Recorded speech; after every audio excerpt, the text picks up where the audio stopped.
Welcome to Not Milk Never Milk. Subscribe if you're lactose intolerant. In this video, I will explain how to use Finviz charts. First, navigate to the Finviz website and select the Charts tab. You'll see a default chart displaying a stock. You can easily change the ticker symbol to view any company you're interested in. This initial view provides a quick overview of price, action, and volume, setting the stage for deeper analysis.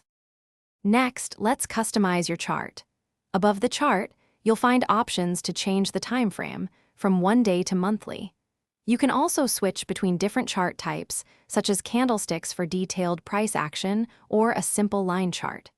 Experiment with these settings to find the view that best suits your analytical needs and preferences. Now, let's enhance your analysis with technical indicators.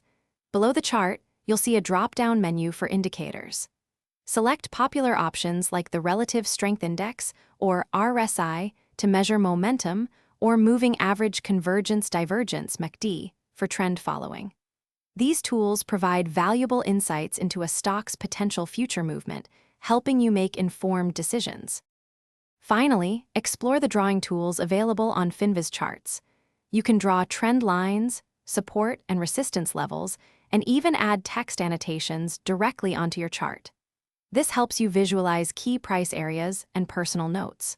While Finviz doesn't save individual drawings, you can easily screenshot or replicate your analysis for consistent tracking. Thanks for watching. If this was helpful, leave a like and consider subscribing. See you next time.